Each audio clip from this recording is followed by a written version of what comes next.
हम जो है ना धानापुर चंदौली जिला आयल बानी और ये समय हम जहाँ खड़ा हई बड़ा गर्व महसूस होता कि हम उ किला में हैं आज, जवन किला लगभग कई सौ वर्ष पहले यहाँ तैयार भयल है। ये धानापुर का हेतिमपुर किला हेतिमपुर में है और यहाँ अंग्रेजों के ज़माने का किला है। अब एक कहानी कहा पूरा साथ में हमारे साल में एक कहानी कहा पूरा यहाँ के लोगन से बात करल जी और वो लोग बताई हैं कहे से कि हम के मालूम ना बा, हम तो गाजीपुर से आल बानी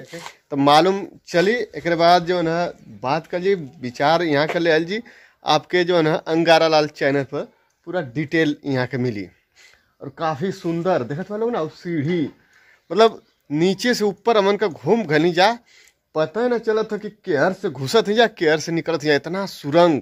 जैसे चाइना वाली दीवार है ना रानी लक्ष्मीबाई शूटिंग वूटिंग फिल्म में आप लोग देख लें ओखल जी वही तरह देखा और भी देखा लंबी दीवार है और दिवलिया के अंदरवा भी सुरंग है, दो तल्ला तीन तल्ला सुरंग है और में से कौने तल्ला में से निकल के जीवा पता नहीं चल पाई। सबसे बड़ी बात कि वो समय के इंजीनियर और कलाकार कितना मेहनती रहना और कितना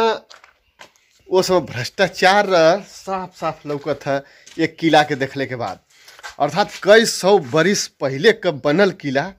आज भी वही तरह तैयार है, लेकिन आज के डेट के जवन भ्रष्टाचार बढ़ गल है। देखा एक किला के सुरक्षित रखे खातिर हो जो जनरेटर है, शौचालय बनल है, ऑफिस बनल है और जो नल लगल है, लेकिन वो भ्रष्टाचार वो वही साल 2 साल का बनल हुई आई कई सौ बरिस पहले का बनल है और जहिया का बनल है तहिया से आज ओकर स्थिति इतना खराब है कि देखे लखना। लेकिन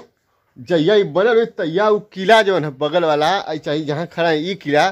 वही वो समय भी वही तरह चमकत रहा और आज भी वही तरह चमकत है। लेकिन जो निर्माण भयल ट्रांसफार्मर जनरेटर शौचालय कुल एकदम खत्म हो गल। सोचला कितना बढ़िया आज के डेट में जो है भ्रष्टाचार बढ़ गया है और एक किला पहले के बाद बड़ा गर्व महसूस होता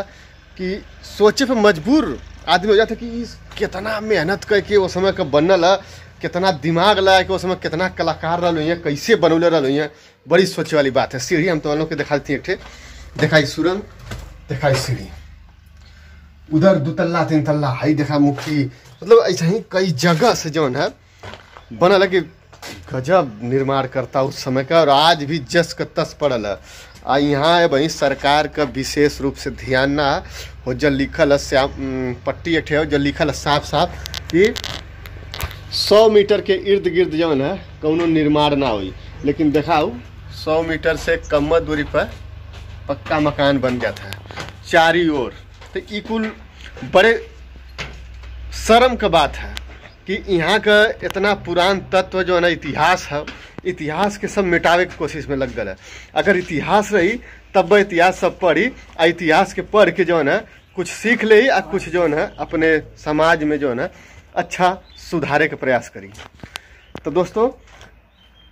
आप लोग के अभी यहाँ के लोगन से बात करब इंटरव्यू लेब एक बाद यहाँ के पूरा डिटेल जानकारी आप लोग के अंगारा लाल चैनल पे मिली। तो बस ये वीडियो में इतना ही, फिर मिलते हैं अगली वीडियो में, तब तक कहती जय हिंद जय भारत।